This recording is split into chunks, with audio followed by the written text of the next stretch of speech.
Hello friends, welcome to the study IQ's YouTube channel. मेरा नाम है विशाल चौहान और वर्ल्ड हिस्ट्री की अपनी इस सीरीज में बहुत इंपॉर्टेंट टॉपिक आज हमें पढ़ना है। आज हमें पढ़ना है non alignment movement and Cuban missile crisis. So cold war के दौरान अन्य जो शक्तियां हैं वो क्या कर रही थी, यानी कि अन्य जो जो नए नए डीकोलोनाइज्ड राष्ट्र थे उन्होंने किस तरह अपने आप को नॉन अलाइन कर लिया, यानी कि उन्होंने अपने आप को ना ही यूएसए से जोड़ा और ना ही यूएसएसआर से। सो आज हम उन सभी मुद्दों को समझेंगे। उसके अलावा क्यूबन क्राइसिस हम देखेंगे कि क्यूबा में किस तरह मिसाइल जो है वो लॉन्च करने तक की नौबत आ गई थी। यूएसएसआर जो है वो न्यूक्लियर वॉरहेड लॉन्च करने वाला था, राइट। तो आज हम इन सभी पॉइंट्स को समझने की कोशिश करेंगे। लेकिन आज के टॉपिक पर बढ़ने से पहले मैं स्टूडेंट्स को बताना चाहूंगा कि अगर उन्होंने अभी तक मेरे प्रीवियस सेशंस नहीं देखे हैं, so make sure they watch all those previous sessions. Study IQ के चैनल पर जाइए, आपको मेरे नाम से प्लेलिस्ट मिल जाएगी। अगर आप यूट्यूब के सर्च बार पर सिंपली मेरा नाम लिखते हैं तो भी आप एक्सेस कर सकते हैं पिछले सभी सेशंस को। तो make sure you watch all those previous sessions. उन सेशंस में जो मैंने सवाल पूछे हैं उनके जवाब आप मुझे कमेंट के माध्यम से जरूर देंगे और अपना फीडबैक जरूर प्रोवाइड करेंगे, आपको सेशंस अच्छे लगे या बुरे, राइट। तो आइए शुरू करते हैं आज का हमारा session. So non align movement, जैसा कि आप पढ़ पा रहे हैं, है ना, एंड क्यूबन मिसाइल क्राइसिस आज हमें पढ़ना है। तो सबसे पहले नॉन अलाइन मूवमेंट से शुरू करते हैं। सो इंट्रो या बैकग्राउंड में आप जानते हैं कि घटनाएं क्या क्या घटी हैं। वर्ल्ड वॉर टू के बाद दो मेजर ग्लोबल सुपर पावर्स उभर कर आई, यूएसए एंड यूएसएसआर। और ये दोनों सुपर पावर्स चाहती थी कि ज्यादा से ज्यादा देशों पर इनका economic as well as political control establish हो, जिसको हमने नियो कलोनियलिज्म कहा। तो बेसिकली ये कलोनियल शक्तियां ही हैं, लेकिन ये मिलिटरली या किसी तरह का जो है वो हेजिमोनी एस्टेब्लिश नहीं कर रहे हैं या मिलिट्री एडमिनिस्ट्रेशन एस्टेब्लिश नहीं कर रहे हैं। ये इकोनॉमिकल और पॉलिटिकल स्ट्रेटेजिक जो पॉलिसीज हैं, ठीक है, धीरे धीरे करके जो है वो इकोनॉमी और पॉलिटी को कंट्रोल करते हैं अपने टारगेट नेशंस के। और ये मैक्सिमम किन कंट्रीज को कंट्रोल करने की कोशिश कर रहे हैं? जो थर्ड वर्ल्ड कंट्रीज हैं, जो कि रिसेंटली डीकोलोनाइज्ड कंट्रीज हैं उनको, ठीक है। तो ये बैकग्राउंड ऑलरेडी हमारे पास तैयार है। और यूएसए और यूएसएसआर जो एक इनडायरेक्ट कॉन्फ्लिक्ट में उलझा हुआ है, क्या कॉन्फ्लिक्ट है? ज्यादा से ज्यादा थर्ड वर्ल्ड कंट्रीज को अपने इन्फ्लुएंस में लेकर आना, उसे हमने कोल्ड वॉर कहा। उसकी हमने बेसिक समझ बना ली है। तो आइए देखते हैं ऐसे देश, अब देखिए किन राष्ट्रों पर अपना इन्फ्लुएंस जमा पाए यूएसए और यूएसएसआर, जो कि पुअर और डेस्परेट राष्ट्र थे, ठीक है। लेकिन ऐसी थर्ड वर्ल्ड कंट्रीज जो कि रिसोर्स रिच थी, है ना, जिनके पास रिसोर्सेस थे और जिनके पास स्टेबल गवर्नमेंट्स थी, राइट, जो कि अपने आप को, अपनी इकोनॉमी और पॉलिटी को डिफेंड कर सकते थे यूएसए और यूएसएसआर से, उन राष्ट्रों ने किस तरह चूज किया कि वो नॉन अलाइन हो जाएं, यानी कि ना ही वो यूएसए का साथ दें और ना ही वो यूएसएसआर का साथ दें, राइट। मतलब एक्सक्लूसिवली किसी का साथ ना दे, दैट मीन्स वो किसी पक्ष में ना आए और वो कोल्ड वॉर का हिस्सा ना बने। वो नॉन अलाइंड रहे और दोनों की ही मदद भी करें और दोनों का ही विरोध भी कर रहे हैं, दोनों की पॉलिसीज का विरोध भी कर रहे हैं, राइट, और दोनों से मदद भी चाह रहे हैं। तो ये धीरे धीरे समझते हैं क्या है नॉन अलाइन मूवमेंट। सो यूएसए की तरफ से हमने, देखिए पिछले टॉपिक्स में हमने क्या क्या पढ़ लिया है। यहां से मार्शल प्लान आया था और यूएसएसआर की तरफ से मोलोटोव प्लान आया था। यूएसए की तरफ से नेटो एस्टेब्लिश हुई थी और यूएसएसआर की तरफ से वॉर्सो पैक्ट, राइट। सो मोलोटोव प्लान क्या है? Economic add. वॉर्सो पैक्ट क्या है? मिलिट्री अलायंस, ठीक है। मार्शल प्लान क्या था? Economic add. और नेटो क्या था? Military alliance.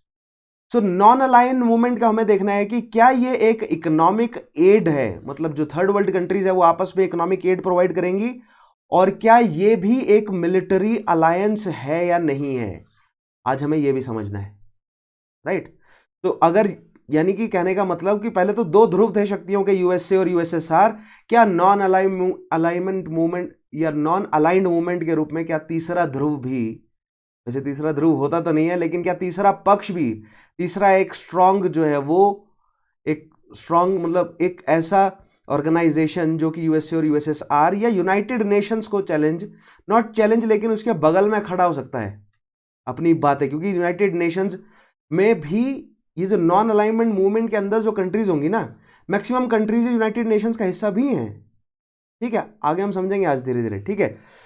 सो आइए शुरू करते हैं नॉन अलाइंड मूवमेंट। इन सब सवालों का जवाब ढूंढेंगे। क्या ये इकोनॉमिक एड है, मिलिट्री अलायंस है, यूएन के बराबर खड़ा होता है, उसके अगेंस्ट खड़ा होता है, यूएसए और यूएसएसआर के बराबर खड़ा है, उसके साथ खड़ा है या अगेंस्ट? इन सब सवालों के जवाब ढूंढते हैं। तो सबसे पहले देखते हैं एस्टेब्लिशमेंट हुआ क्यों नॉन अलाइंड मूवमेंट का, राइट? तो देखिएगा, non aligned movement an international organisation dedicated to representing the interest and aspirations of developing countries. Non alignment movement क्या है? एक ऐसा ऑर्गेनाइजेशन है जिसके मेंबर्स कौन है? थर्ड वर्ल्ड कंट्रीज जिन्हें कहा जाता है डेवलपिंग कंट्रीज।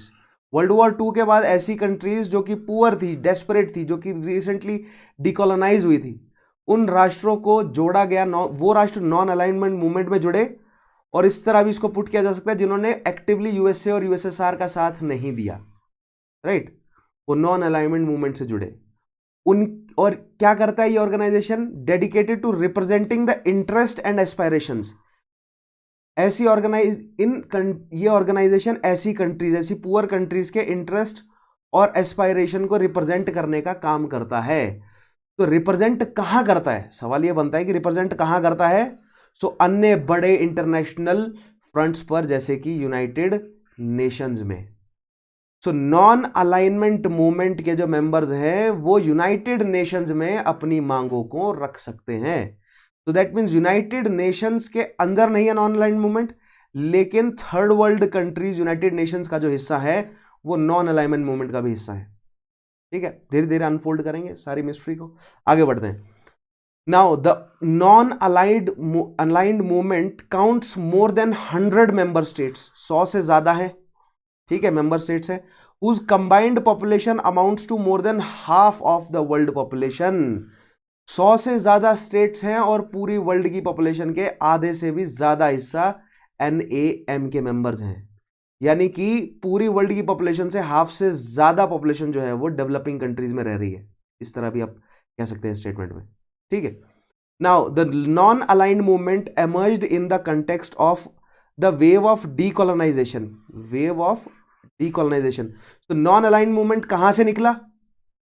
ठीक है, तो आप कहेंगे वेव ऑफ डीकोलोनाइजेशन से, लाइन से, ठीक है। 50s में, 60s में, 70s में एक एक करके जो कॉलोनीज डीकोलोनाइज होती गई, राइट? फिलीपींस डीकोलोनाइज हुआ, भारत, इजिप्ट, ये सारे राष्ट्र जो डीकोलोनाइज हुए हैं, अफ्रीका के, साउथ ईस्ट एशिया के, ठीक है, ये राष्ट्र जो है वो डेवलपिंग कंट्रीज थे, क्योंकि थर्ड वर्ल्ड कंट्रीज भी कहा जाता है इनको। ये ऐसे राष्ट्र हैं जिन्होंने इनहेरिट किया कॉलोनियल लेगेसी और जो कॉलोनियल प्रॉब्लम्स रही हैं, यानी पॉवर्टी, ठीक है, क्योंकि एक कॉलोनी का मेन पर्पस क्या होता है? To serve its mother country. So उसके बाद जो रह गया, जो रेमिनेंट है, जो कंसीक्वेंसेस में ये थर्ड वर्ल्ड कंट्री जो बनी है, ये पुअर है, ये डेस्परेट है।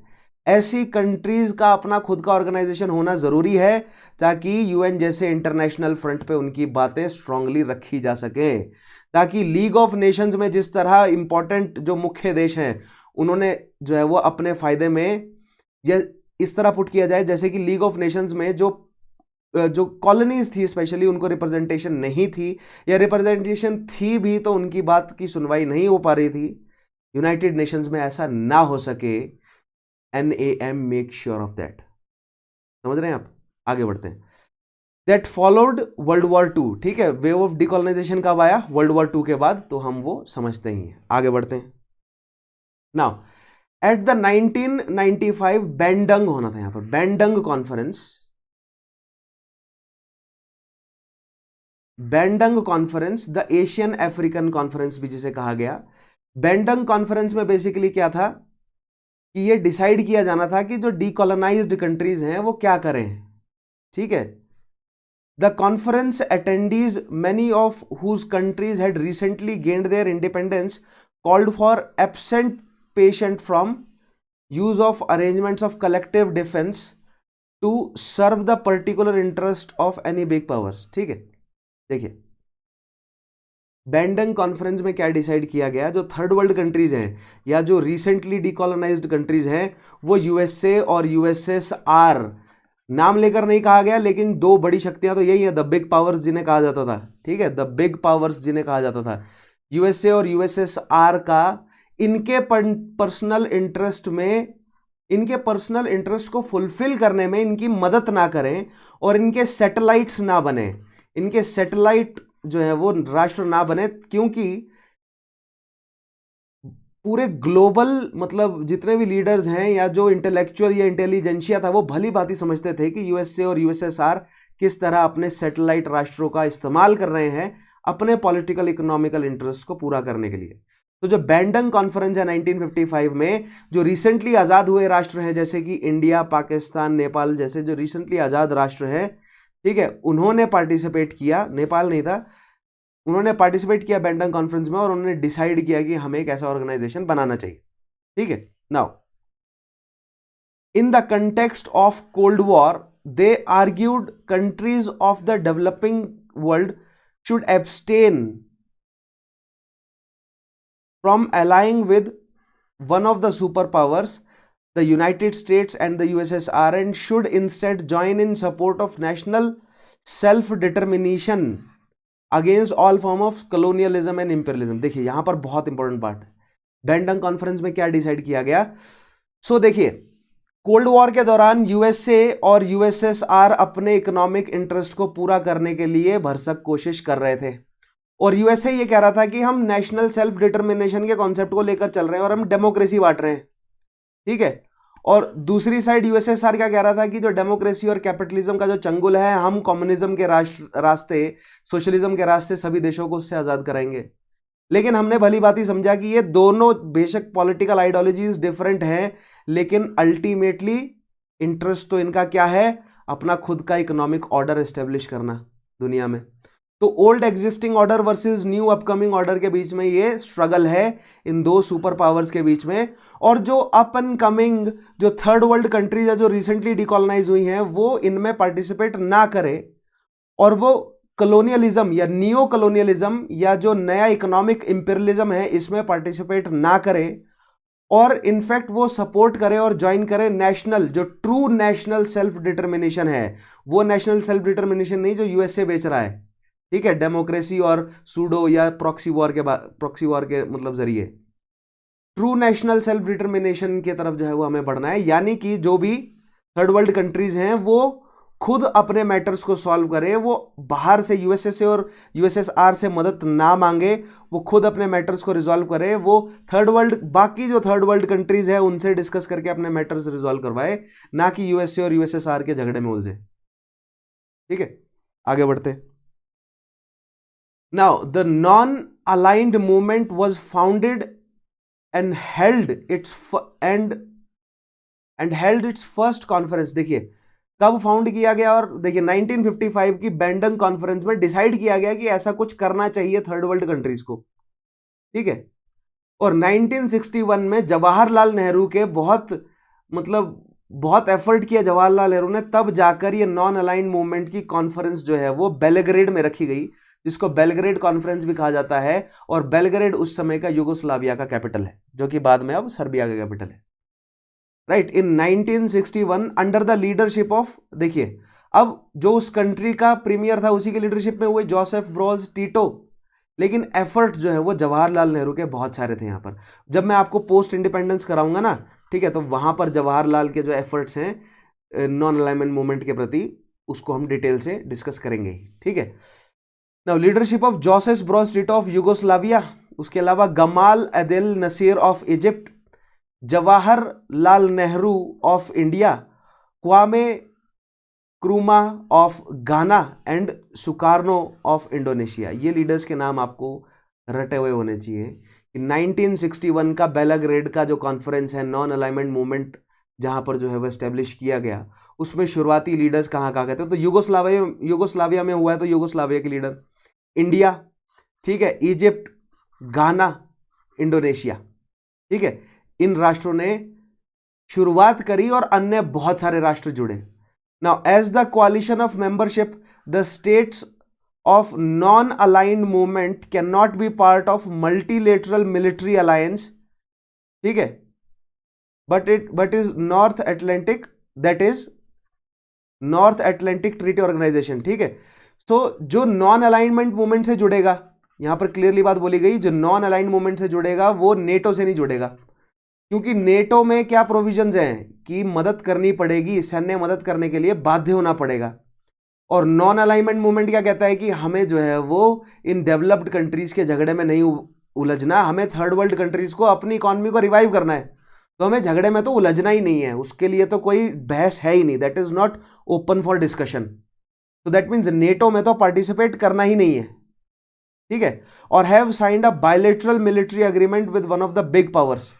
और दूसरी चीज क्या नहीं करेंगे, बायलेटरल, यानी कि देखिए पहले तो किसी ओपन नॉट ओपन ऑर्गेनाइजेशन, लेकिन एक बड़े जो है वो मल्टीलेटरल यानी कि जिसमें कई सारे राष्ट्र जो है वो जुड़े हैं, एक मल्टीलेटरल मिलिट्री अलायंस जैसे कि नेटो और दूसरी साइड, फॉर एग्जांपल नेटो और दूसरी साइड वार्सा पैक्ट, इनके साथ नहीं जुड़ेंगे पहली बात तो।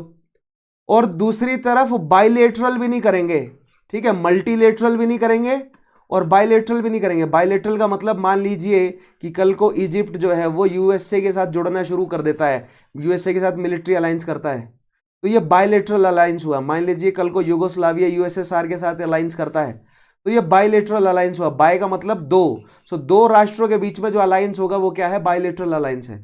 और कई सारे राष्ट्रों के बीच के अलायंस को मल्टीलेटरल मिलिट्री अलायंस कहा गया। तो स्पेसिफिकली मिलिट्री अलायंस नहीं करना है, अगर आप इकोनॉमिक अलायंस करना चाहते हैं, ठीक है, कोई और किसी और तरीके का स्ट्रेटेजिक पॉलिटिकल अलायंस करना चाहते हैं तो कीजिए, लेकिन आपको मिलिट्री ऐसे अलायंस में नहीं फंसना जहां पर आप पर बाध्यता बन जाती है कि आप किसी और के झगड़े के लिए अपने देश के रिसोर्सेस को वहां पर जो है वो भेजें, ठीक है। सो मिलिट्री अलायंस नहीं करना है आपको with the big powers. Big powers क्या है आप समझते ही हैं, USA and USSR are the big powers, ठीक है। Now if it was deliberately concluded in the context of great power conflicts, ठीक है, देखिए deliberately concluded in the context of great power conflicts, देखिए चाहे जो बड़ी पावर कन्फ्लिक्ट्स हैं वो आपको बोलें, आपके राष्ट्रों को बोले कि आपको जुड़ना ही पड़ेगा, साथ लेना ही पड़ेगा, ठीक है, यानी कि किसी भी तरीके का इंटरनेशनल ऐसा प्रेशर आप नहीं मान के आप मिलिट्री अलायंस में नहीं जाएंगे, अगर ऐसा होता है तो आप हमारे पास आएंगे, ठीक है। तो ये नॉन अलाइंड मूवमेंट की जो है वो कुछ कंडीशंस थी। आगे बढ़ते हैं। Now however the idea of non alignment does not signify that a state ought to remain passive or even neutral in the international politics. देखिए अगर वो यूएसए और यानी कि जो द बिग पावर्स है यूएसए और यूएसएसआर के साथ अगर मिलिट्री अलायंस नहीं कर रहा है, या नेटो और वार्सा पैक्ट में जो है वो नहीं ऐड हो रहा है, इसका मतलब ये नहीं है कि वो न्यूट्रल रहेगा। वो यूनाइटेड नेशंस में बढ़ चढ़कर बोलेंगे, अपनी बात रखेंगे, वो पॉलिटिकल मंच में उतरेंगे, जितने भी पॉलिटिकल मतलब जो भी मल्टीलेटरल अगर कोई भी प्लेटफॉर्म क्रिएट होता है तो वहां पर जाकर वो पार्टिसिपेट कर सकते हैं, लेकिन मिलिट्री अलायंस में नहीं उतरेंगे। वो अपने रिसोर्सेज को युद्ध में नहीं खर्च करेंगे, जाया करेंगे, राइट, क्योंकि थर्ड वर्ल्ड कंट्रीज की इकोनॉमी को डेवलप होना है और उन्हें इन कैपिटलिस्ट, इन इंडस्ट्रियलिस्ट, इन इंपीरियलिस्ट, नियो कॉलोनिस्ट राष्ट्रों के झगड़ों में नहीं उलझना है, right? Now, however, the idea of non-alignment does not signify that a state ought to remain passive. Passive रहने के लिए signify नहीं करता, और even neutral भी नहीं रहे। यानी कि मान लीजिए कि कल को यूएसएसआर यूगोस्लाविया पर अटैक करता है, तो इसका मतलब ये नहीं है कि इजिप्ट बैठा बैठा देखता रहेगा, न्यूट्रल रहेगा, नहीं। इजिप्ट अपनी कैपेसिटी में विरोध करे, ठीक है, वो इजिप्ट की अपनी कैपेसिटी है कि वो एनएएम से पूछकर जो है वो मिलिट्री असिस्टेंस दे या रिसोर्सेज का असिस्टेंस दे या केवल वर्बली क्रिटिसाइज करे, लेकिन न्यूट्रल रहना बाध्यता, यानी कि न्यूट्रलिटी पर बाध्यता नहीं डाली गई, लेकिन मिलिट्री अलायंस नहीं करना है इस पर बाध्यता जरूर डाली गई, right. Now on the contrary, from the founding of non aligned movement, it's stated aim has been to give a voice to the developing countries and to encourage their concerted actions in world affairs. Voice to developing countries, क्योंकि league of Nations में जो colonies थी उनको voice नहीं थी। United Nations के establish होने के बाद जब तक नॉन अलाइंड मूवमेंट नहीं एस्टेब्लिश हुआ, तब तक इन थर्ड वर्ल्ड कंट्रीज की कुछ खास जो है वो वॉइस नहीं सुनी जा रही थी यूएन में, क्योंकि यूएन तो उलझा हुआ था यूएसए और यूएसएसआर के झगड़े को बैलेंस करने में। तो थर्ड वर्ल्ड कंट्रीज को यह साफ साफ दिख रहा था कि उनके इंटरेस्ट का दोहन हो रहा है अल्टीमेटली। तो यानी कि अपने लिए कुछ ना कुछ तो करना ही था उन्हें। सो जो डेवलपिंग कंट्रीज है उनको वॉइस मिले इंटरनेशनल फ्रंट्स पर, उसके लिए एनएएम काम करेगा और वर्ल्ड अफेयर्स में। ठीक है, आगे बढ़ते हैं। अनलाइक द यूनाइटेड नेशंस और the Organisation of American States, the non aligned movements has no formal constitution और परमानेंट सेक्रेटरीट। देखिए बहुत इंपॉर्टेंट पॉइंट है। जैसे कि यूएन के पास एक जो है वो सेक्रेटरीट है, यूएस के पास जो है वो अपनी काउंसिल्स है, सिक्योरिटी काउंसिल है, ठीक है, इकोनॉमिक काउंसिल है। इस तरह की कोई परमानेंट जो है वो, या एक जैसे यूएन का अपना जो है वो फॉर्मल कॉन्स्टिट्यूशन है, ठीक है, इस तरह का फॉर्मल कॉन्स्टिट्यूशन जो है वो नहीं था किसका, एनएएम का। दैट मीन्स एनएएम के जो सभी मेंबर्स हैं वो बराबर हैं। ठीक है, यही तो आइडियोलॉजी है ना कि सभी मेंबर्स बराबर है एनएएम के। वो बराबर मतलब जब भी एनएएम की मीटिंग होती है तो वो बराबर अपनी बात को रख सकते हैं। ऐसी कोई भी स्पेशल कमेटी, कोई भी स्पेशल काउंसिल नहीं है जिसके रहते, जैसे यूनाइटेड नेशंस के पहले, यूनाइटेड नेशंस में जो सिक्योरिटी काउंसिल है उसमें वीटो केवल 5 प्रमुख राष्ट्रों को है। यूएस 3 कैपिटलिस्ट 2 सोशलिस्ट, ठीक है, यूएस, फ्रांस और ब्रिटेन, और दूसरी साइड यूएसएसआर और चाइना। ठीक है, लेकिन नाम में सबको बोलने का हक है। ठीक है, now all members of non aligned movement have equal weight within its organisation. ठीक है, स्पेशल कोई अलग से काउंसिल ना होने का मतलब यह नहीं है कि उसकी कार्यकारिणी, उसकी एग्जीक्यूशनरी जो बॉडीज हैं वो ठीक से काम नहीं करती। ठीक है, उसके एग्जीक्यूशन में कोई कमी होती है, क्योंकि सभी बराबर है, सभी बराबरी से अपने पॉइंट को रखते हैं।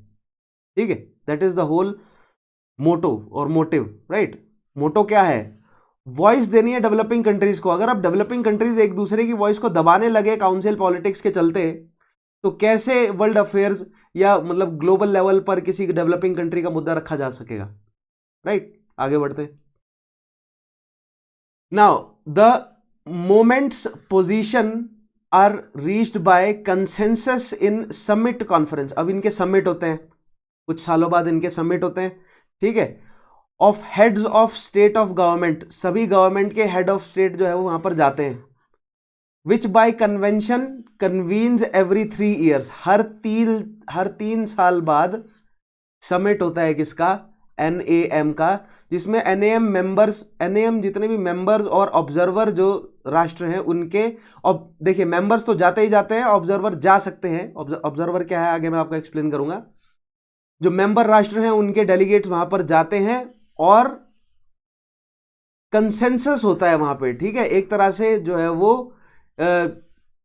यूनैनिमस या नियरली यूनैनिमस जो है वो फैसले लेने की कोशिश की जाती है। ठीक है, मतलब वोटिंग होती है एक तरह से, लेकिन कोशिश ये रहती है कि यूनैनिमस हो, मतभेद कम से कम हो। Now, one of the challenges of the non-alignment movement in 21st century has been to reassess its identity and purpose in post-Cold War era. अब देखिए, जब तक तो कोल्ड वॉर चलता रहा, ठीक है, तब तक तो एनएएम कंट्रीज का मुख्य स्टैंड ये था कि वो नॉन अलाइंड, क्योंकि as the name suggest, non aligned का मतलब ये है कि वो ना ही यूएसए और ना ही यूएसएसआर और ना ही वो किसी अन्य इस तरह की नियो कॉलोनियल शक्ति के साथ जुड़े हैं। वो थर्ड वर्ल्ड कंट्रीज के डेवलपमेंट के लिए काम करेंगे। ठीक है, लेकिन कोल्ड वॉर के 1990s के बाद, कोल्ड वॉर के खत्म हो जाने के बाद यहां पर समस्या उठ जाती है, नॉट समस्या, लेकिन यहां पर एक पॉइंट सामने आ जाता है कि अब एनएएम क्या करेगा, किसका साथ देगा या नहीं देगा। क्या वो अब रशिया का, बाद में जो रशिया बना, क्या वो रशिया को इंक्लूड करेगा एनएएम में? क्या यूएसए की पार्टिसिपेशन एनएएम में होगी? ये सारे सवाल उठ के आते हैं पोस्ट कोल्ड वॉर एरा के। तो आइए देखते हैं क्या हुआ पोस्ट कोल्ड वॉर एरा में। The movement has continued to advocate for international cooperation. Post cold war era में भी इंटरनेशनल कोऑपरेशन को एडवोकेट करते रहे कौन? NAM. Multilateralism and national self determination. देखिए नेशनल सेल्फ डिटर्मिनेशन अभी भी मुद्दा बना रहा, क्योंकि जरूरी नहीं है कि कोल्ड वॉर के खत्म होने के बाद जो है वो यूएसए रुका रहा। यूएसए ने फिर भी कई अरबिक कंट्रीज, कई अफ्रीकन कंट्रीज के इंटरनल मैटर्स में इंटरवीन किया और नेशनल सेल्फ डिटर्मिनेशन का जो कॉन्सेप्ट है उसको डिफाई किया। But it has also been like Iraq. ठीक है, but it has also been increasingly vocal against inequities of world economic order. World economic order किस तरह वेस्टर्न जो कैपिटलिस्ट इकोनॉमिक सिस्टम है, ठीक है, उसकी वजह से सारा का सारा मतलब ज्यादातर पैसा जो है वो किस तरह वेस्ट की तरफ, या जितने भी मैक्सिमम जो भी मतलब कैपिटलिस्ट ऑर्गेनाइजेशंस हैं वो सारी वेस्ट में हैं, तो इसलिए कैश फ्लो जो है वो करेंसी का फ्लो वेस्ट की तरफ है। इस सवाल को बार बार उठाते गए। देखिएगा आज जो है वो अपने घर में आप प्रोडक्ट्स देखिए, जितने भी प्रोडक्ट्स हैं उनमें से कितने प्रोडक्ट्स ऐसे हैं जो भारत सोल जो है वो भारत की ऑर्गेनाइजेशंस द्वारा क्रिएटेड है, और कितने ऐसे प्रोडक्ट्स हैं जो यूएस या यूरोपियन कंट्रीज द्वारा बनाए गए होंगे। आपको अचंबा होगा, ऐसी प्रोडक्ट्स जो आपको लगेंगे कि ये भारत के ही हैं, ठीक है, लेकिन जब आप उनकी पेरेंट कंपनीज के बारे में ढूंढेंगे तो वो यूएस और यूरोप की कंट्रीज निकल कर आएंगी। ठीक है, तो यहां से पता चलेगा आपको कि किस तरह कैश तो अल्टीमेटली वहीं जा रहा है, भले ही प्रोडक्शन भारत में हो रहा हो, ठीक है, भले ही नाम भारतीय कंपनी का छपा हो, लेकिन पेरेंट कंपनीज जो है वो यूएसए और यूरोप में बैठी है। दैट मीन्स R&D उनका है, रिसर्च एंड डेवलपमेंट उनका है, जिसकी कोर ऑर्गेनाइजेशन होता है उसका R&D होता है, और ज्यादातर पैसा जो है वो R&D में लगता है और वहीं से आता है पैसा। ठीक है, तो ये जो इनइक्विटीज हैं कि किस तरह थर्ड वर्ल्ड कंट्रीज को इंडस्ट्रियलाइज होने ही नहीं दिया गया, या इस तरह का इकोनॉमिक ऑर्डर बनाया गया है कि थर्ड वर्ल्ड कंट्रीज जो है वो बड़े कैपिटलिस्ट राष्ट्रों में कन्वर्ट ना हो सके, या अपने प्रोडक्ट जो है वो इंटरनेशनल मार्केट में वो ना उतार सके एज कंपेयर टू अन्य कैपिटलिस्ट राष्ट्र, राइट। तो ये सवाल जो है वो बार बार NAM द्वारा उठाया गया पोस्ट कोल्ड वॉर एरा में। ठीक है, आगे बढ़ते हैं। अब ये देखिए 1961 में जो पहली बार मीटिंग हुई थी, तो 1961 में नॉन अलाइंड मूवमेंट की जो कॉन्फ्रेंस थी उसको किस किसने अटेंड किया? तो यूगोस्लाविया में कॉन्फ्रेंस हुई थी बेलग्रेड में। तो यूगोस्लाविया के अलावा यहाँ पर टूनिशिया अफ्रीका से, Algeria, Morocco, Mali, Guinea, Ghana, Congo, Ethiopia, Sudan, Egypt, Saudi Arabia, Yemen, Somalia, Indian, Nepal, Afghanistan, Iraq, Syria, Myanmar, Cambodia, Indonesia, और इधर से क्यूबा। ठीक है, सो अमेरिका से सवाल यह बनता है कि अमेरिका से किस राष्ट्र ने NAM की 1961 की जो कॉन्फ्रेंस है वो अटेंड करी थी? तो जवाब बनता है केवल क्यूबा। ठीक है, भारत के किस किस पड़ोसी ने? तो नेपाल और म्यांमार। क्या पाकिस्तान ने करी थी? तो नहीं करी थी। ठीक है, क्योंकि पाकिस्तान जो है वो USSR और USA दोनों के इन्फ्लुएंस में था। पाकिस्तान अपना अलग गेम खेल रहा था, USSR और USA दोनों के इन्फ्लुएंस में था। श्रीलंका भी है यहाँ पर। ठीक है, उसके अलावा अफ्रीका में देखिए, अफ्रीका में Tunisia, Algeria, Morocco, Mali, Guinea, Ghana, Congo, Ethiopia, Sudan, Egypt. ठीक है, अरेबियन रीजन में Lebanon, Cyprus, Syria, Iraq, Saudi Arabia और अफगानिस्तान। ठीक है, साउथ ईस्ट एशिया में म्यांमार, कंबोडिया और इंडोनेशिया। तो आपको ध्यान रखने इन कंट्रीज के नाम बहुत इंपॉर्टेंट है।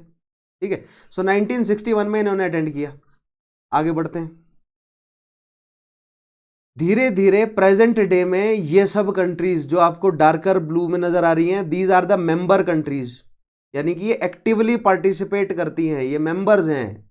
ठीक है, और ऑब्जर्वर कंट्रीज क्या है ये, कि ये एक्टिविटीज में, ये NAM की एक्टिविटीज में पार्टिसिपेट तो कर सकती हैं लेकिन ये मेंबर्स नहीं है। ठीक है, तो जैसे कि चाइना है, आपका कजाक है। ठीक है, कजाक के जो पड़ोसी है सेंट्रल एशियाटिक देश हैं, उसके अलावा यहाँ पर ब्राजील, अर्जेंटीना, मेक्सिको जैसे जो देश हैं ये ऑब्जर्वर कंट्रीज हैं। लेकिन बाकी अफ्रीका की मैक्सिमम कंट्रीज क्या हैं? मेंबर्स हैं। ये सब थर्ड वर्ल्ड कंट्रीज हैं।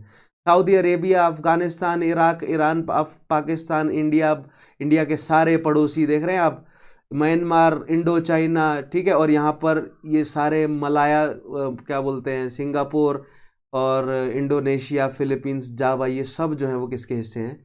NAM के पार्ट है। This is the present day map of NAM।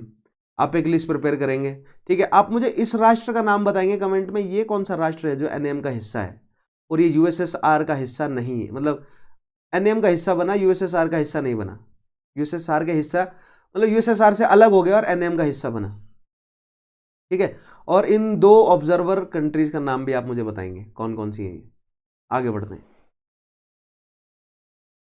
अब देखते हैं 1953 से 1962 का जो पीरियड है, इसमें क्या पॉलिटिकल प्रोग्रेशन हुई और ये पीरियड जो है वो इंपॉर्टेंट क्यों है। 1953 में ऐसा क्या हुआ था और 1962 में ऐसा क्या हुआ था, आइए अब हम समझते हैं। ठीक है, now this period saw a relative improvement in east west relation. सबसे पहली चीज क्या है, 53 से 62 के बीच ईस्ट और वेस्ट यानी यूएसए और यूएसएसआर यानी कि communist region of world and capitalist region of world में रिलेशन में जो है वो सुधार आया। क्यों आया देखते हैं। Though there were still areas of disagreement तो थी ही, कैपिटलिस्ट और कम्युनिस्ट राष्ट्रों में तो इनका आइडियोलॉजी का डिफरेंस है ही, कोर डिफरेंस है आइडियोलॉजी का। तो and the period did not witness complete peace नहीं था लेकिन रिलेटिव पीस था। ठीक है, सो 1945 से 53 तक तो उपद्रव मचा रहा, 53 से 62 रिलेटिव पीस है, 62 से 90 फिर से जो है वो पीस की कोई गारंटी नहीं दी गई। Right, now the major factors behind improved relations were following. देखते हैं, सबसे पहला तो है डेथ ऑफ स्टालिन। 1953 में स्टालिन की मृत्यु होते ही जो अगले प्रीमियर बने यूएसएसआर के, वो धीरे धीरे उन्होंने डीस्टालिनाइजेशन किया। डीस्टालिनाइजेशन कहा गया यानी कि उन्होंने थोड़ा थोड़ा जो है वो कैपिटलिस्ट राष्ट्रों की मदद लेनी शुरू करी। जैसे कि 1921 की न्यू इकोनॉमिक पॉलिसी में लेनिन ने कोशिश करी थी कि कैपिटलिस्ट राष्ट्रों से मदद लेकर थोड़ी इकोनॉमी बूम की जाए, किसकी, रशिया की। तो वही यहां पर डीस्टालिनाइजेशन में हुआ, थोड़ा कैपिटलिस्ट राष्ट्रों से रिलेशन अच्छा करने की कोशिश की गई। So after Stalin's death, the new Russian leader wanted to improve relation with US ताकि trade improve, economy recover हो थोड़ी।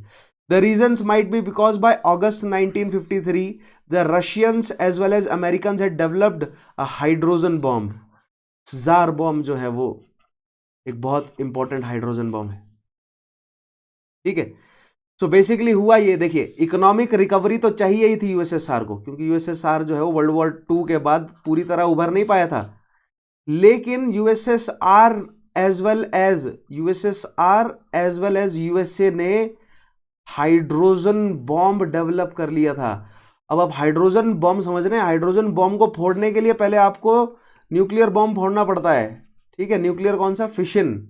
उस न्यूक्लियर फिशन बॉम्ब फोड़ने के बाद इतना टेम्परेचर बनता है कि हाइड्रोजन बॉम्ब फटे। राइट, मतलब थ्योरेटिकली। तो कहने का मतलब अगर यूएसए और यूएसएसआर दोनों ने हाइड्रोजन बॉम्ब बना लिए हैं, दैट मीन्स उनके पास ऑलरेडी एटॉमिक बॉम्ब्स हैं, न्यूक्लियर जो मतलब कि फिशन बॉम्ब्स हैं वो ऑलरेडी एग्जिस्ट करते हैं। ठीक है, सो हाइड्रोजन बॉम्ब एक बहुत बड़ी शक्ति, सो दैट मीन्स यूएसए और यूएसएसआर की जो शक्ति है वो बराबर आ गई, ये एक कारण है। उसके अलावा यूएसएसआर और यूएसए दोनों ही अपनी इकोनॉमी को रिकवर करना चाहते थे, क्योंकि 45 से 53 के बीच में उन्होंने काफ़ी जो है वो राष्ट्रों को अपने कंट्रोल में कर लिया था।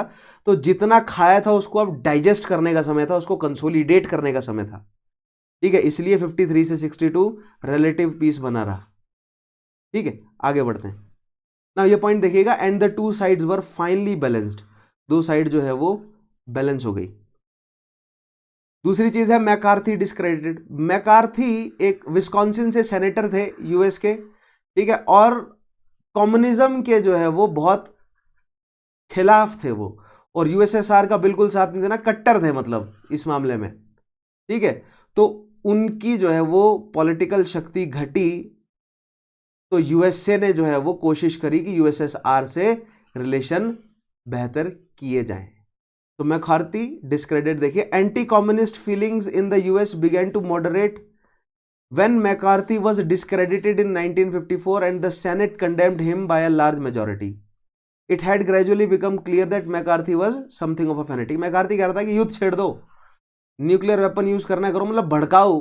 अब आपने ना ओवरटर्न विंडो नहीं समझा होगा अभी तक क्या होता है। ठीक है, ओवरटर्न विंडो मैं आपको धीरे धीरे समझाऊंगा ओवरटर्न विंडो कॉन्सेप्ट क्या होता है। तो ओवरटर्न विंडो कॉन्सेप्ट के तहत ये भड़का रहा था बहुत ज़्यादा यूएसएसआर के खिलाफ, और यूएसए की ओवरऑल जो यूएसए की जो पूरी पार्लियामेंट जो पूरा सेनेट है उनका, उनकी ओवरऑल स्ट्रेटजी क्या थी कि यूएसएसआर के साथ अभी रिलेशंस ठीक किए जाएं, और जब तक मैकार्थी सेनेट में था तब तक वो ऐसा होने नहीं देगा। तो उसको जो है वो डिस्क्रेडिट करके क्या कर दिया गया, कंडेम कर दिया गया, सेनेट से बाहर निकाल दिया गया। ठीक है, तो ये दो कारण है। तो एक साइड यूएसए में मैकार्थी जो है वो शक्ति से हटा, और दूसरी साइड यूएसएसआर में स्टालिन शक्ति से हटाया। दोनों ही स्टॉन्च ऑर्थोडॉक्स थे अपने अपने बिलीफ्स के, ठीक है। और जब तक वो दोनों मौजूद रहे शक्ति में तब तक यूएसए और यूएसएसआर के बीच में रिलेशन अच्छे नहीं हो सके। दोनों के जाने के बाद रिलेशन अच्छे होने शुरू हुए। आगे बढ़ते हैं, आप देखते हैं कैसे हुए, राइट। साइंस ऑफ इंप्रूवमेंट, क्या हम ऐसा कैसे कह सकते हैं कि इंप्रूवमेंट आया है, तो उसके साइंस क्या क्या हैं देखते हैं। Now the signing of peace agreement at Panmunjom होना है यहां पर, नुआमजैम, ये गलत लिखा हुआ है, नुआमजैम है, ठीक है, कोरिया में है Panmunjom, right. Ended the Korean war in July 53, जुलाई 1953 में कोरिया में वॉर खत्म हुई, ठीक है, और एक पीस अग्रीमेंट साइन हुआ। किस किस के बीच में, देखिए यूएसए और यूएसएसआर, क्योंकि कोरिया के एक हिस्से को यूएसए सपोर्ट कर रहा था, एक हिस्से को यूएसएसआर। उसी मतलब ईयर के बाद जो है वो following Indo China war ended. यहां पर जो है वो जो इंडो चाइना के नेटिव नेशनलिस्ट थे, यानी कि वियतनाम के जो नेटिव नेशनलिस्ट थे, वो जो फ्रेंच के खिलाफ युद्ध लड़ रहे थे, वो खत्म हुआ और फ्रेंच ने जो है वो आजाद कर दिया इंडो चाइना को, ठीक है। उसके बाद Russians made following important concessions in 1955। Russians ने क्या कंसेशंस करे, they agreed to give up their military base in Finland. Finland से रशिया ने अपना मिलिट्री बेस हटाया तो स्वीडन, ठीक है, फिनलैंड से अगर बेस हटाते हैं तो स्वीडन हो गया, नॉर्वे हो गया, डेनमार्क, इन सभी राष्ट्रों से प्रेशर हट गया, ठीक है।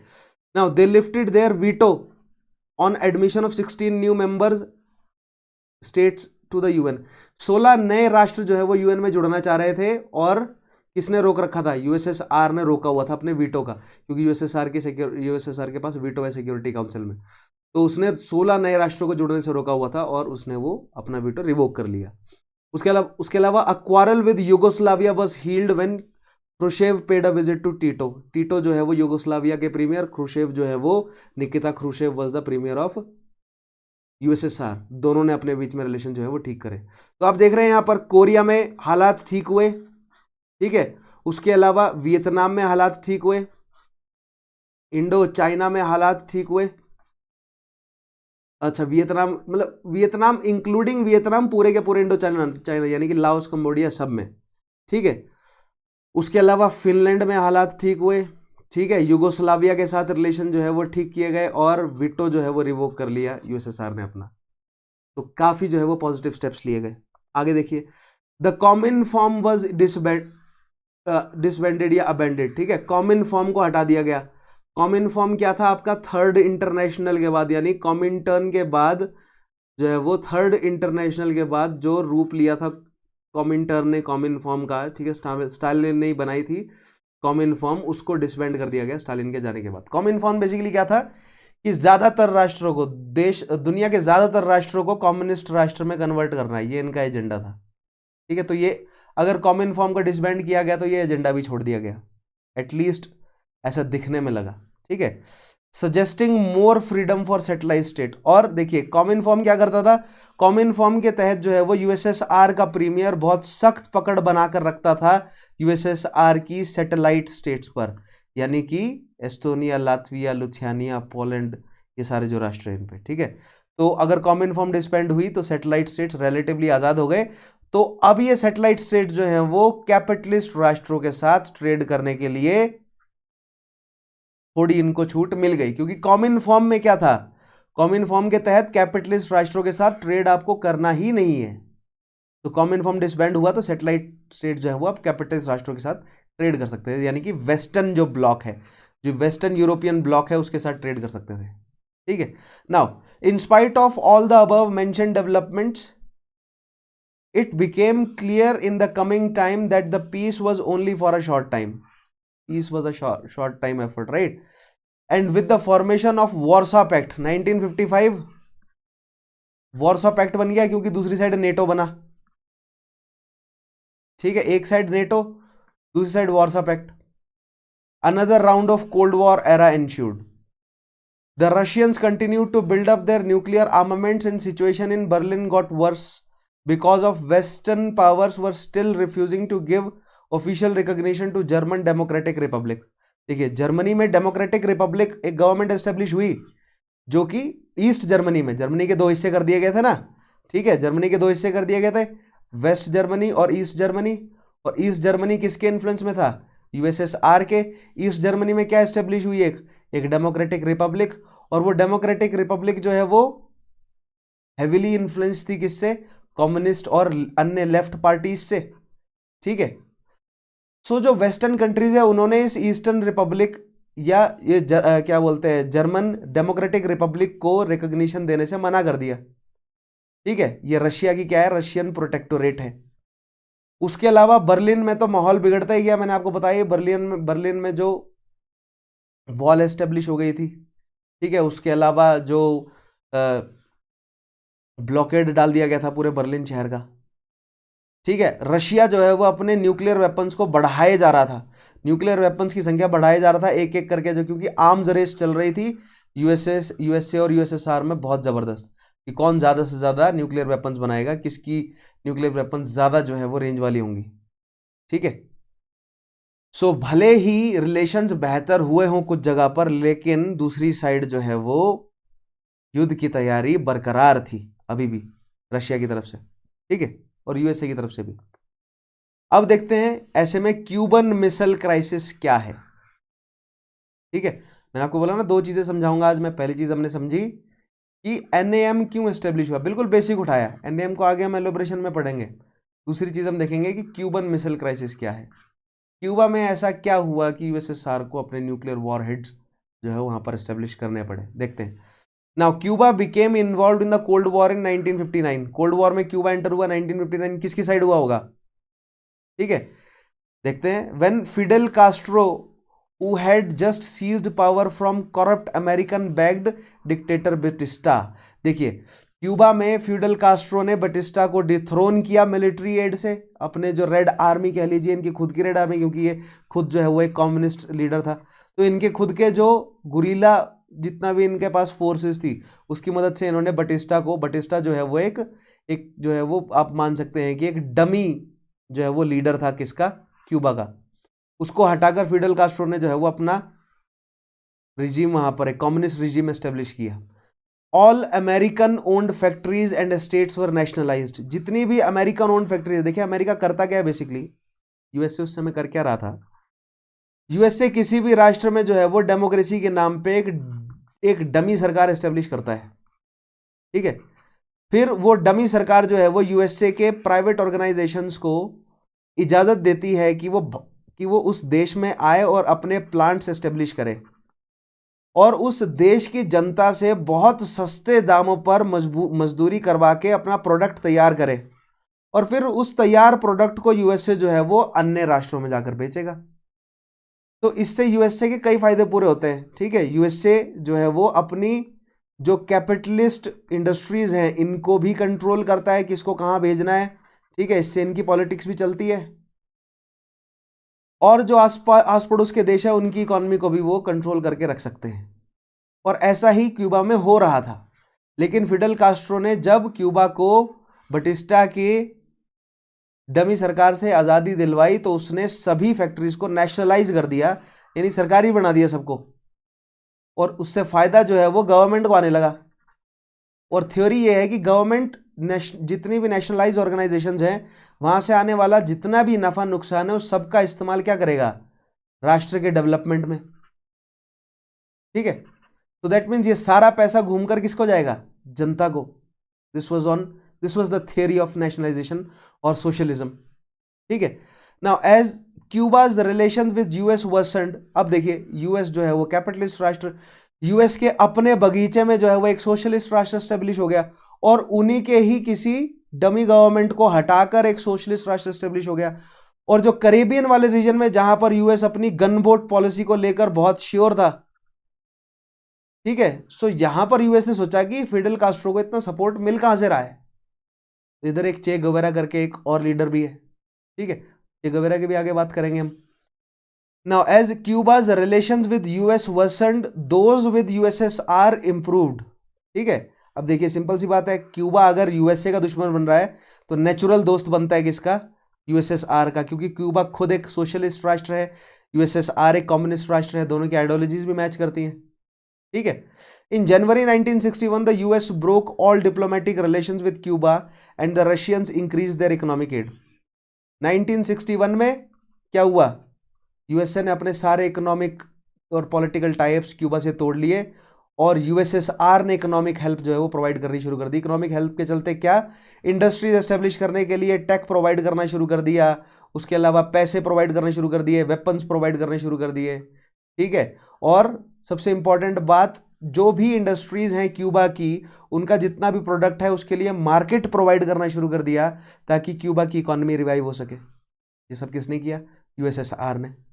Now the new US president, अब US president John F Kennedy, जिनको शूट कर दिया गया था, जॉन एफ कैनेडी को असैसिनेट किया गया, ठीक है। जॉन एफ कैनेडी का एडमिनिस्ट्रेशन आया, approved a plan of Batista supporters to invade Cuba from American base in Guatemala. Central America में ग्वातेमाला में अमेरिकन बेस था। वहां से जॉन एफ कैनेडी ने जो है वो सैनिकों को भेजने की कोशिश करी कि हम सैनिकों को भेजेंगे और एक मिलिट्री कूप करेंगे जिसके तहत हम फिडेल कास्ट्रो और उसके एस्टेब्लिश्ड गवर्नमेंट को हटा देंगे क्यूबा से और क्यूबा को वापस एक डेमोक्रेटिक, वापस जो है वो क्यूबा को फ्रीडम दिलवाएंगे और एक डेमोक्रेटिक सरकार जो है वो वहां पर एस्टेब्लिश की जाएगी, ठीक है। ऐसा नाम भर की डेमोक्रेटिक सरकार कई जगहों पर यूएस ने एस्टेब्लिश करवाई है। आगे बढ़ते हैं। A force of about 1400 men who invaded the Bay of Pigs, Bay of Pigs याद रखिएगा नाम, according Bay of Pigs Cuba में, according the plan were crushed by Castro's two planes जो कि यूएसएसआर द्वारा प्रोवाइडेड थे। तो यूएसएसआर ने इनफैक्ट इंटेल प्रोवाइड करी कास्ट्रो को कि कहां से सैनिक आने वाले हैं यूएसए के, और केवल 1400 सैनिक भेजे गए, ठीक है।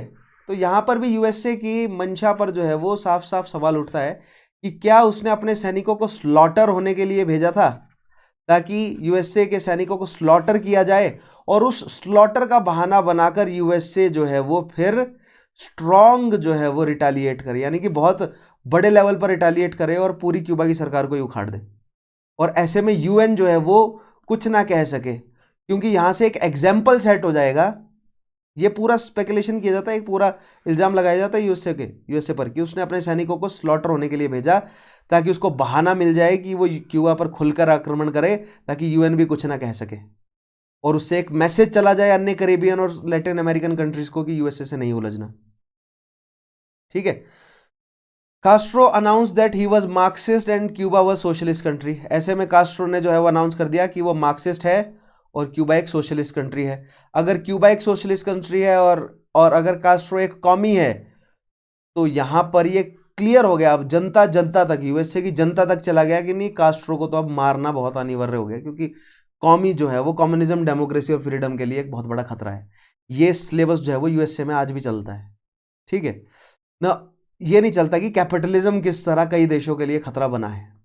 ना after the failed US attempt to overthrow the Castro regime in Cuba with the Bay of Pigs invasion and while the Kennedy administration planned Operation Mongoose, operation mongoose में जो है वो क्या करना था, बड़े लेवल पर सैन्य जो है वो इनकर्शन करना था, right. In July 1962 Soviet premier Nikita Khrushchev reach the secret agreement with Cuban premier Fidel Castro to place Soviet nuclear missile in Cuba to deter any future invasion attempt. देखिए यहाँ पे यूएसए ने अपने सैनिकों को slaughter करवाया, या एक स्पेकुलेशन है, या इस तरह कह लीजिए कि यूएसए का जो इन्वेजन था वो फेलियर रहा। उसके बाद यूएसए अब मैसिव इन्वेजन करने जा रहा है। ये बात क्यूबा को भी पता है और यूएसएसआर को भी। क्यूबा और यूएसएसआर जो है वो एक पैक्ट में आ गए, सीक्रेट पैक्ट में, जिसके तहत यूएसएसआर ने अपने न्यूक्लियर वेपन्स जो है वो क्यूबा में मैन्युफैक्चर करके क्यूबा में जो है वो उनको प्लेस किया ताकि वो वहां से यूएसए पर अटैक कर सके। मतलब थ्रेट है, वो अटैक नहीं करना है लेकिन थ्रेट है, क्योंकि अगर मान लीजिए क्यूबा पर यूएसए अटैक करता है तो यूएसएसआर जो है वो न्यूक्लियर वेपन्स का इस्तेमाल करेगा। अगर यूएसएसआर न्यूक्लियर वेपन्स का इस्तेमाल करेगा तो यूएसए भी न्यूक्लियर वेपन्स का इस्तेमाल करेगा।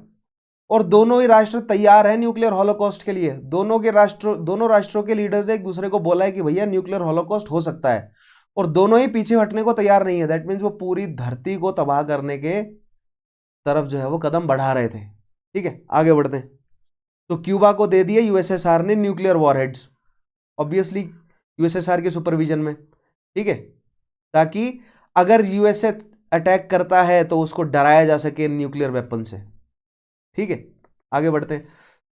Now construction of several missile sites began in the late summer, but US intelligence discovered evidence of general Soviet arms buildup in Cuba on September 4, 1962। बहुत important date है। President Kennedy issued a public warning against introduction of offensive weapons to China. ठीक है, अब देखिए जो CIA है, ठीक है, CIA को यह बात पता चली। CIA आप जानते हैं क्या है? CIA is the intelligence, central intelligence agency of USA. तो CIA को यह बात पता चली कि USSR जो है वो अपने वेपन्स बना रहा है। कहां पर? क्यूबा में। अब ये पता चला कि वेपन्स बना रहा है अपने क्यूबा में, तो यहां पर JF कैनेडी ने एक जो है वो पब्लिक वार्निंग इशू करी कि इंट्रोडक्शन ऑफ ऑफेंसिव वेपन्स, अपने वेपन्स जो है वो क्यूबा में ना लाए USSR, पहले वार्निंग दी।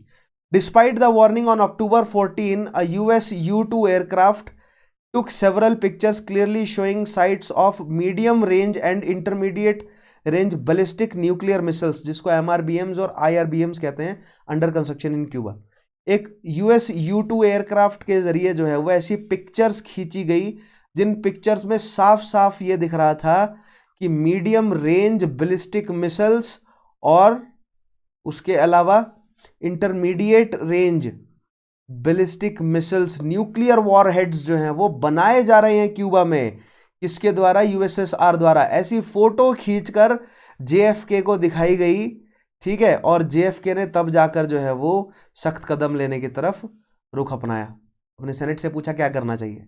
ठीक है, now these images were processed and presented to White House the next day, thus precipitating the onset of Cuban missile crisis. यहां से क्यूबन मिसाइल क्राइसिस उठकर खड़ा होता है। आपको डेट याद होनी चाहिए, October 14, 1962 को ये पिक्चर्स खींची गई।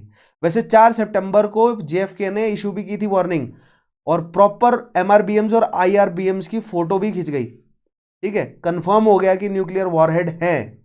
ठीक है, नेक्स्ट देखिएगा। On October 22 the Kennedy administration ordered naval quarantine of Cuba. ठीक है, अब जो है वो क्यूबा को घेरना शुरू किया। अगर आप USA का मैप देखेंगे तो आपको नजर आएगा कि इस तरह जो है वो फ्लोरिडा और ये आपकी बे है। ठीक है, गल्फ ऑफ मैक्सिको है। ठीक है, ये नॉर्थ अमेरिका, और यहां पर जो है वो क्यूबा है। सो बेसिकली क्यूबा को क्या कर दिया गया? क्वारंटीन कर दिया गया, यानी अपने नेवल ब्लॉक, एक तरह का नेवल ब्लॉकेड जो है वो क्यूबा के आसपास लगा दिया गया, ताकि USSR की शिप्स जो हैं वो क्यूबा में एंटर ना कर सके, और क्यूबा से कुछ USSR की शिप्स में ना जा सके, और सबमरीन्स तक ना जा सके। ठीक है, यानी कि ये वॉरहेड्स केवल USSR में ही रहे, USSR से बाहर ना जाएं, क्योंकि 1945 के बाद से ही USA ने तो कई सारे न्यूक्लियर वॉरहेड खो दिए हैं। हमें आम जनता को ये बात पता नहीं चलती, USA ने कई न्यूक्लियर वॉरहेड खोए हैं, गुम हुए हैं उनसे। जैसे बच्चे खिलौने नहीं खो देते, USA से न्यूक्लियर वॉरहेड गुम हुए हैं, जिनकी गिनती है। और USSR से कितने न्यूक्लियर वॉरहेड गुम हुए इनकी तो गिनती नहीं है। तो मान के चलिए कि आज भी ब्लैक मार्केट में USA और USSR के द्वारा कोल्ड वॉर के दौरान जो न्यूक्लियर वॉरहेड गुम हुए हैं वो आज भी ब्लैक मार्केट में घूमते हैं इधर उधर। ठीक है, और कई सारी कंट्रीज, कई सारी ऑर्गेनाइजेशंस ने उन्हें एक्वायर किया है। ठीक है, आगे देखिएगा। तभी तो भारत तक पहुंची या पाकिस्तान जैसी कंट्रीज तक पहुंची ना ये टेक्नोलॉजीज। ठीक है, क्योंकि गायब करवाई गई है। नाउ द सेम डे, क्या तारीख? 22 अक्टूबर, जिसपे क्वारंटीन डाला गया, किस पे? क्यूबा पे। The same day Kennedy sent a letter to Khrushchev declaring that the United States would not permit offensive weapons to be delivered to Cuba, and demanded that Soviet dismantle the missile base in already under construction or completed and return all offensive weapons to USSR। Kennedy ने USSR को basically क्या कहा कि Cuba में पहली बात तो USSR किसी भी तरीके का ऑफेंसिव वेपन नहीं लाएगा हमारे रहते, हम ऐसा होने नहीं देंगे। और दूसरी बात, USA को क्लियरली ऑर्डर किया गया, USA ने USSR को क्लियरली ऑर्डर किया कि अगर क्यूबा में कोई आप वेपन बना चुके हैं तो उस वेपन को आप तुरंत जो है वो USSR ले जाइए, कोई जरूरत नहीं है उसकी यहां रखने की। बदले में देखते हैं ख्रुश्चेव ने क्या रिस्पॉन्स किया। October 24 में Khrushchev responded to Kennedy's message with a statement that US blockade. Khrushchev ने यह कहा कि US की जो ब्लॉकेड है was an act of aggression. बहुत इंपॉर्टेंट, US ने जो क्यूबा का ब्लॉकेड किया है वो एक एक्ट ऑफ अग्रेशन है, यानी कि युद्ध घोषणा है यूएसएसआर के लिए। And the Soviet ships bound for Cuba should be order to proceed, और सोवियत शिप्स जो हैं वो जाएंगी ही जाएंगी क्यूबा, उनको रोक नहीं सकेंगे अगर। और अगर आप रोकते हैं, यानी कि अगर यूएस की नेवी या एयरफोर्स जो है वो यूएसएसआर के शिप्स को रोकती हैं, तो यहां पर जो है वो कॉन्फ्लिक्ट में एंगेज कर लिया जाएगा शिप्स को, यानी कि युद्ध छिड़ जाएगा। आगे बढ़ते हैं। ये पूरा क्यूबन एक एक स्टेप्स आपको बता रहा हूं मैं, ठीक है। अक्टूबर 26 को देखते हैं क्या हुआ। The crisis however took a dramatic turn when Khrushchev sent Kennedy a message the evening of October 26, which meant it was sent in the middle of the night Moscow time. अक्टूबर 26 की आधी रात को क्रुश्चेव ने Kennedy को एक message भेजा। उस मैसेज में क्रुश्चेव ने कैनेडी को साफ साफ धमकाया कि अगर आपने ये ब्लॉकेड नहीं हटाया तो न्यूक्लियर हॉलोकॉस्ट के बारे में अभी जापान से आप ताज़ा ताज़ा पूछ लो उनका क्या हालत है। और जो जापान में जो बॉम्ब गिरे हैं ना, उससे तो कई टाइम्स स्ट्रॉन्गर बॉम्ब्स हैं हमारे पास अब, ठीक है। Now it was a long emotional message that raise the spectre of nuclear holocaust, कि न्यूक्लियर हॉलोकॉस्ट हो सकता है, and presented a proposed resolution if there is no intention, he said, to doom the world to the catastrophe of thermonuclear war, then let us not only relax the forces pulling on the ends of the rope, let us take measures to unite the knot. We are ready for this. Khrushchev ने यह कहा कि अगर आप नहीं चाहते हैं, ये एग्जैक्ट मैसेज था क्रुश्चेव का, अगर आप नहीं चाहते हैं कि पूरी दुनिया जो है वो न्यूक्लियर वॉर के चपेट में आए, ठीक है, तो एक काम करते हैं, ये जो हमने तनाव बना हुआ है यूएसए और यूएसएसआर के बीच में, इस तनाव को हम खत्म करते हैं, और यूएसए जो है वो अपनी तरफ से इस तनाव को खत्म करने के लिए पूरी तरह तैयार है। आइए एक टेबल पर बैठते हैं, कॉन्फ्रेंस करते हैं, कॉमन ग्राउंड एस्टेब्लिश करते हैं और एक अग्रीमेंट पर आते हैं, ठीक है। तो क्रुश्चेव की तरफ से जो है वो एक ओपन क्या था, ये एक इन्विटेशन था कि डीएस्केलेट की जाए सिचुएशन और मैटर जो है वो सुलझाया जाए, क्योंकि न्यूक्लियर हॉलोकॉस्ट से किसी का कोई फायदा नहीं होने वाला, ठीक है। आगे बढ़ते हैं। Now Kennedy in his response sets forth in his message to Soviet leader which proposed the steps for the removal of Soviet missiles from Cuba under supervision of United Nations and guaranteed that United States would not attack Cuba। देखिए यहां पर clear किया गया, Kennedy ने यह कहा कि Kennedy का जो रिस्पॉन्स गया क्रुश्चेव के लिए वो ये था कि यूएसएसआर ने जो क्यूबा में जो है वो अपने वेपन्स लगाए हैं, यूएन के, यूएसए भी नहीं उतरेगा, यूएन के निगरानी में उनको आप तुरंत जो है वो यूएसएसआर ले जाएं, ठीक है, कोई समस्या नहीं है हमें। बदले में यूएसए जो है वो क्यूबा पर अटैक नहीं करेगा, ये जो है वो शर्तें कैनेडी ने रखी, ठीक है। उसके अलावा further US also promise to remove its Jupiter missile. अब देखिए यूएसएसआर अपनी मिसाइल्स जो है वो क्यूबा से क्यों हटाए, क्योंकि यूएसए ने कहा कि वो अपनी न्यूक्लियर मिसाइल्स जो है वो जुपिटर मिसाइल्स टर्की से हटा लेंगी। देखिए उस समय लॉन्ग रेंज मिसाइल्स जो है वो नहीं बनी थी, इस तरह की लॉन्ग रेंज मिसाइल्स नहीं बनी थी जो यूएसए में बैठे बैठे जो है वो यूएसएसआर पर अटैक कर सके, मॉस्को पर अटैक कर सके, ठीक है। तो तब पास जाना जरूरी था।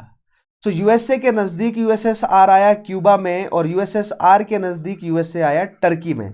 दोनों ने अपने अपने जो है वहां पर वॉरहेड्स इंस्टॉल किए, यानी कि टर्की में यूएसए ने जो है वो जुपिटर नाम की अपनी न्यूक्लियर वॉरहेड्स जो है वो वहां पर एस्टेब्लिश करी, और यूएसए के अगेंस्ट क्यूबा में यूएसएसआर ने अपने न्यूक्लियर वेपन्स लगाए, ठीक है। सो यूएसए ने ये एश्योरेंस दिया कि जुपिटर को हम हटा लेंगे, आप जो है वो अपने न्यूक्लियर वॉरहेड्स यूएसए के खिलाफ जो आपके न्यूक्लियर वॉरहेड्स हैं उनको हटा लीजिए क्यूबा से, और बदले में क्यूबा पर बिल्कुल भी अटैक नहीं करेगा यूएसए, ठीक है। Now the next morning October 28 Khrushchev issued a public statement that Soviet missile would be dismantled and removed from China। 28 तारीख को क्रुश्चेव ने डिक्लेयर किया कि क्यूबन मिसाइल जो क्राइसिस है वो खत्म होता है, राइट। यूएसएसआर जो है वो अपने हथियारों को पीछे हटाने को तैयार है। आगे बढ़ते हैं। Now the crisis was over, crisis खत्म हो गया, but the naval quarantine continued until Soviet agreed to remove IL-28 bombers from Cuba, and on November 20, 1962 the United States ended its quarantine. पहले वेपन्स गए, यूएसएसआर के weapons UN की निगरानी में, फिर यूएसएसआर ने अपने बॉम्बर्स वहां पर बिछाए हुए थे। क्यों?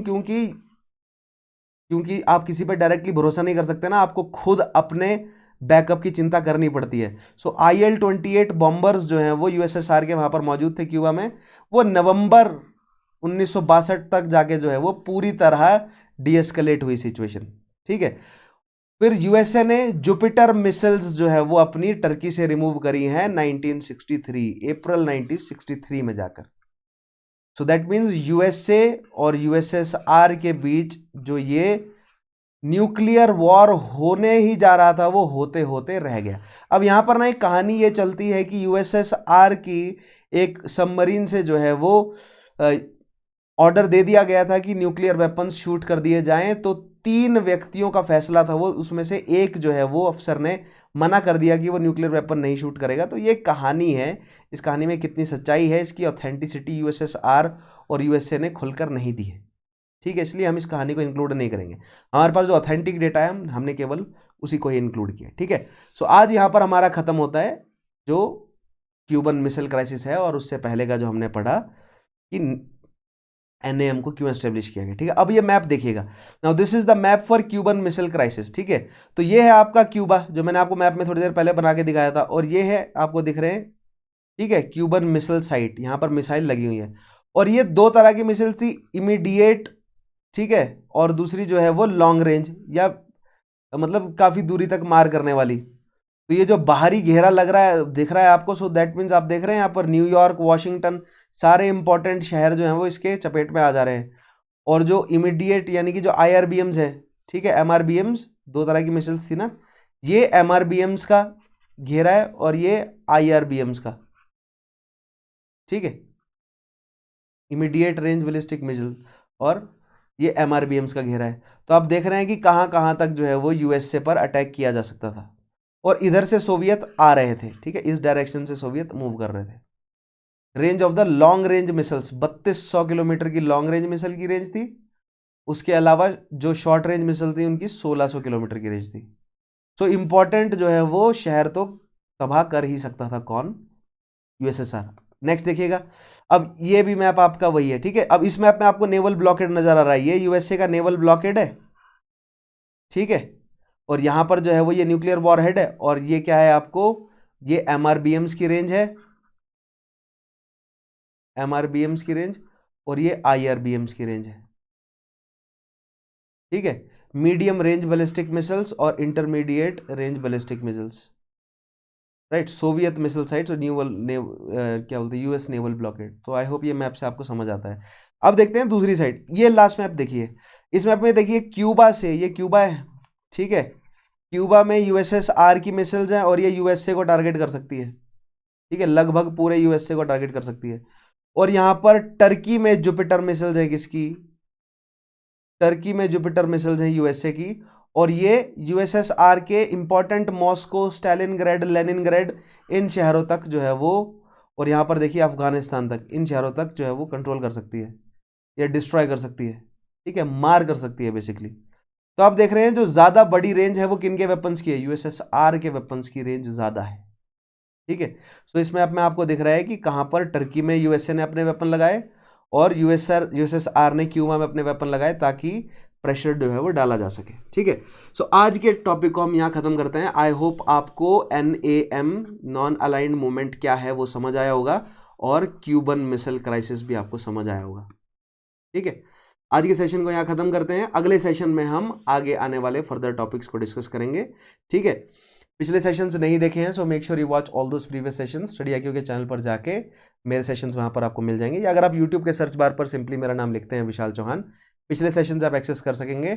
डिटेल में मैंने पढ़ाया है, पढ़ते जाइए। देखिए, ये आपको लग सकता है कि थोड़े सेशन जो है वो ज़्यादा डिटेल नहीं है, क्योंकि इनमें ज़्यादा डिटेल देने के लिए है भी नहीं, ये केवल इवेंट्स हैं, कॉन्सेप्ट यहाँ पर ज़्यादा डीप नहीं है कॉन्सेप्ट, क्योंकि अगर आप रेगुलरली जुड़े रहे हैं तो मैंने बहुत सारी चीज़ें तो ऑलरेडी प्रिपेयर कर ही दी, ठीक है। सो आज के सेशन में केवल इतना ही, मिलते हैं आपसे अगले सेशन में, तब तक के लिए अपना ध्यान रखिएगा, take care, have a nice day.